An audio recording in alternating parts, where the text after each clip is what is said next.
Which unusual award did this episode win? Did a player accidentally out himself in the dressing room? Where did the Led Tasso alter ego come from? We'll be discussing these questions and more in this video. Welcome to Square Eyes, a channel where we recap, review and take a sideways look at your favourite TV shows. This video will be taking a look at the third episode of Season 2 of Ted Lasso, called Do the Rightest Thing. Apple TV summarises this episode by saying, Rebecca has a special visitor shadow her at work. A player's return is not welcomed by the team, which is quite unsatisfying as a summary. I'll give you far more detail in my full recap. Let's jump straight in. The episode starts with us meeting Sassy's daughter, Nora, who Rebecca is taking care of while Sassy goes to a course in Brighton. When the press asks Ted some difficult questions about AFC Richmond's drawing streak and the possible strife in the changing room now Jamie Tartt has returned, we see how far Ted has come since the first press conference in the pilot episode, as he deals with the press negativity easily and uses his charm to deflect their questions. Keeley comes into the dressing room to show Sam the advert he's going to star in for Dubai Air. The rest of the players take a look at his picture and give him some good-natured ribbing about it. Jamie Tartt tries to join in, but his comment goes too far and it goes down really badly. He's obviously got a long way to go before he'll be accepted by the players as part of the team again. This point is emphasised further when Jamie Tartt delivers an apology to his teammates for his past behaviour at the club. The stony-faced reaction from the other players seems harsh at first, until they start listing off the things he did before, and then you realise how awful he was to them. There's a long list of funny but terrible behaviour from Jamie that he apologises for, but it's clear the players aren't ready to forgive him yet, as the dressing room descends into a chaotic mess of everyone shouting reasons that he let them down. Jamie finds that his teammates don't get any easier on him during the training session, with Sam putting a crunching tackle on him when he's trying to get past him. To confirm it wasn't accidental, Sam tells Jamie not to bring that weak rubbish his way, which leaves Jamie wondering about where he now fits in the pecking order of the team. Sam texts his father the Dubai Air advert he's in, expecting him to be proud, but receives a message back saying that the airline is owned by Cerithium Oil. When Sam asks for clarification, his dad sends a link to an article about an oil spill in the Niger Delta, which the company refused to clear up. Sam is obviously heartbroken to have disappointed his father by promoting a company that has harmed his country so badly. After taking her goddaughter for afternoon tea aimed at much younger children, Rebecca struggles for ideas to keep Nora entertained, until she bumps into Roy Kent, who is looking after his niece Phoebe, and he shares his view on childcare. He explains that children are basically happy to do whatever you're doing, so Rebecca suggests Nora shadow her at work for a day, and she seems to jump at the chance. While it seems odd at first that she's so keen to see Rebecca working, it makes sense when you think she idolises Rebecca and just wants to see what she does in her job, rather than doing anything fancy. The Diamond Dogs are assembled in Ted's office and talking about their romantic lives. Beard mentions that he and Jane have combined their iCloud accounts, something called digital intimacy. It sounds dreadful, and it's another part of his unhealthy romantic life, and it seems Jane is now monitoring everything he does online. Then Ted calls Jamie into his office to check on him, and Jamie tells him that he feels great because he's had the idea to buy the rest of the team PS5s to make them like him. Ted points out that this would just be buying affection, but Jamie doesn't seem to register this as criticism of his plan, as though friendship is a service you can pay for like a plumber or an electrician. Ted can see that there's a problem brewing between Jamie and the rest of the team, and he needs to do something about it. He says that it's time for the team to meet that guy.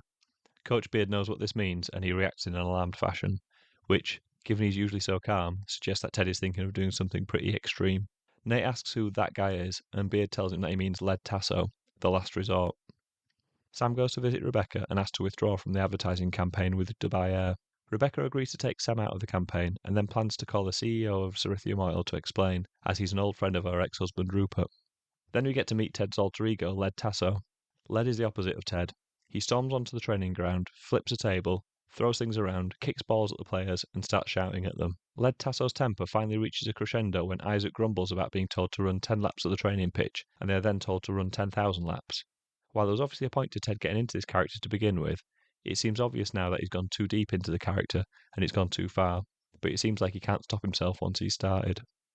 Rebecca makes a call to Richard, the CEO of Cerithium Oil, on speakerphone so Nora can listen in, which seems like a good idea until he starts making creepy comments towards her.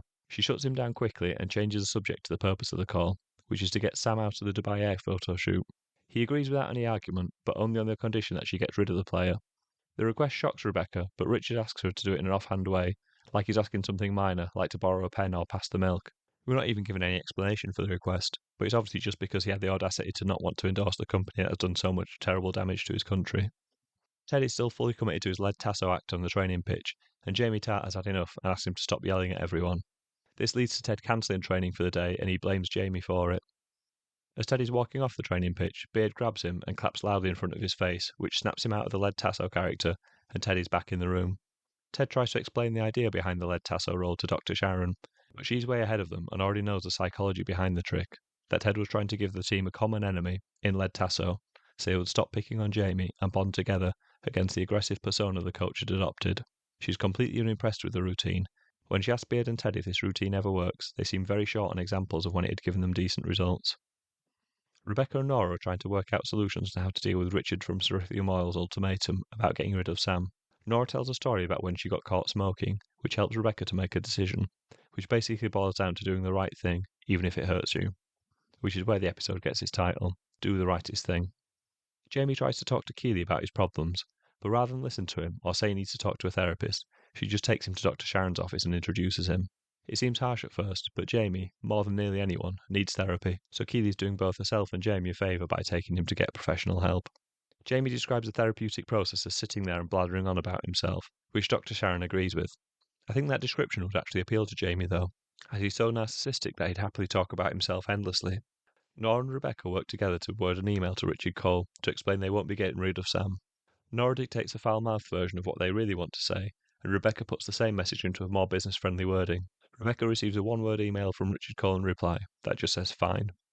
In the changing room before the game, Sam can't bear the idea of wearing a shirt with Dubai splashed across the middle of it, so decides to put tape over the logo to disguise the sponsor.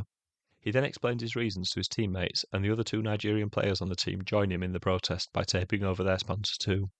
Jamie decides he wants to join in the protest as well, which confuses Sam initially, because Jamie's standing in the team is so low, everything he does is viewed with suspicion, but it seems to be a genuine gesture, and cautiously, Sam shows his gratitude for this gesture. Depending on his perspective, either Jamie had found a useful bandwagon to jump on so he can win back the affection of his teammates, or, if you're more optimistic in your outlook, Jamie made a genuine show of friendship to a teammate, and his improved standing in the team is a happy byproduct of him taking a stand. Either way, Jamie seems to be being accepted by his teammates now, no thanks to Led Tasso. When the players line up on the pitch before the match, there's great interest from the press in the tape over the sponsor. Richard Cole tries to call Rebecca straight away, but she ignores his call, most likely ruining any chance they had of keeping Dubai Air as a sponsor. For a club owner that is watching a sponsorship worth potentially millions of pounds disappear in front of her eyes, Rebecca seems remarkably calm, though I suppose she was trying to destroy the whole football club last season, so she's not likely to be bothered about losing a measly sponsor. After the game, Ted gives up his post-match press conference to Sam, so he can talk about his protest to the reporters.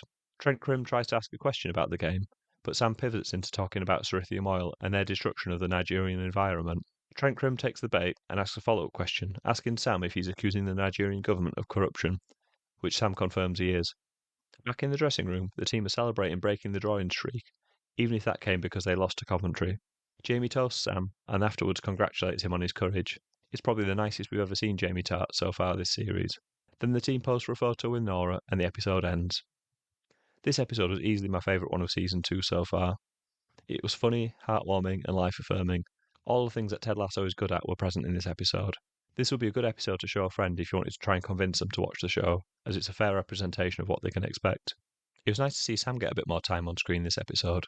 He's one of the players that gets the most lines, compared to the ones that just lurk in the background, but this is the first time he's had a big storyline like this. His moral stand against Cerithium Oil was admirable, and I like the way that he took on board the new information he received from his father and decided to take action against the company, even if it affected his career. The fact it nearly ended his AFC Richmond career is something he didn't know, but I'm pleased that Rebecca chose to do the right thing and stand by her player and the rest of the team, even if it means the club loses money from their sponsor. I think Rebecca would have found it harder to have chosen the other option in this situation, while she had a goddaughter watching over her, so Sam's fate may have been saved by a 14-year-old girl. Rebecca wouldn't have wanted to look heartless in front of Nora, even if millions of pounds were at stake. I think she realised that she's a role model to younger women when Nora said that she wanted to know what it was like to run a football club ever since Rebecca had started to do it. It was lovely to see how Rebecca flushed with pride when Nora said this to her. The Led Tasso section provided some great comic moments in this episode. It might not have helped the team to forgive Jamie Tart, but it gave us a chance to see Jason Sudeikis show off his comic acting ability. He's so naturally funny, and it was good seeing him let rip at the players for a little while, though Jamie's route to acceptance only came towards the end of the episode when he supported Sam in his protest, which showed he really wanted to be part of the team. I really like the way the writers avoided the obvious way to set up this story, which would have been to have Sam protesting the horrible oil company, and the football club owner demanding that he call off the protest because the sponsor is too important to lose. Conflict is essential for stories to work, so it would have made sense to have Rebecca and Sam at odds with each other, but it's much more in keeping with how the Ted Lasso world worked, that people inside the club would pull together and the conflict would come from the whole club fighting against the foe outside, in this case Richard Cole. the CEO who we don't get to see but can imagine is a similar rich old white man, much like Rebecca's ex-husband Rupert. My favourite line in this episode came from Jamie Tart when he was giving his apologies, and Bumbercatch tells him that he hit on his mum in front of his dad, and he replies, "Please tell your father I'm sorry, and give Janet my best." Phil Dunster's comic timing as he delivers the line is just spot on, and it's a really funny moment in the episode. This episode won an Environmental Media Award. The EMA's mission is to provide a unified voice for our planet through entertainment, storytelling, and education. So Sam's stand against lithium oil obviously struck a chord with the award panel. When Keely is explaining her banter dating app in the dressing room, Colin says like Grindr, and then suddenly looks very sheepish and gets a sideways look from some of his colleagues. Grindr is a gay hookup app, so this was possibly a throwaway joke, or it could be a nod towards a future storyline where Colin comes out of the closet. While there aren't currently any openly gay footballers in the Premier League, it's widely accepted that there are quite a lot of footballers who are gay that choose not to come out because the culture within the sport is too toxic, and if they did come out, they would get too much abuse. So it would be quite interesting to have this storyline.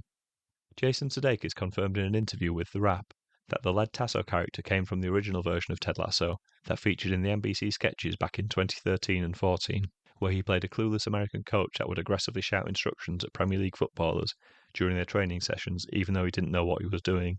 They obviously had to soften up the Ted Lasso character into the nice guy that we see in the series, but this alter ego Led Tasso character meant they could go back to the original, more aggressive style of coaching they used in the sketches. When Led Tasso asks the players to touch their toes, he tells the players that the toes are their feet fingers. In Spanish, dedos are fingers, toes are dedos de los pies, which is feet fingers. I apologise for my Spanish pronunciation. As the players are coming off the training pitch, Ted says to O'Brien, "What's the matter, O'Brien? Is your butt still hurt?" This is a callback to the 7th episode of Season 1, when Ted says O'Brien tore his butt, despite the player insisting that he had an injury to his upper hamstring. Way back in 2013, there was a similar situation to Sam Abisanye's at Newcastle United, where Papi Cisse refused to wear the club's shirt because they signed a sponsorship deal with the payday loan company Wonga. He pulled out of a pre-season training camp in protest, as he felt that endorsing a moneylender was inconsistent with his Muslim beliefs. Unfortunately for him, he lost the moral high ground in the dispute when he was secretly photographed in a casino in Newcastle, so eventually he backed down and agreed to wear the shirt. Here are a few of the questions I hope we'll find answers to in the next few episodes of Ted Lasso. Will the club get a new main sponsor now that Dubai Air seems likely to want to pull out? Is Jamie going to be fully accepted by the other members of the club? Can the team improve their results on the pitch? They've still not won a game in the Championship. Will we ever see Led Tasso again? He may not be very effective, but he's fun to watch. Thank you for watching my recap and review of Episode 3 of Season 2 of Ted Lasso. I'll be posting the next one in a few days' time. Please subscribe to make sure you don't miss it. Goodbye.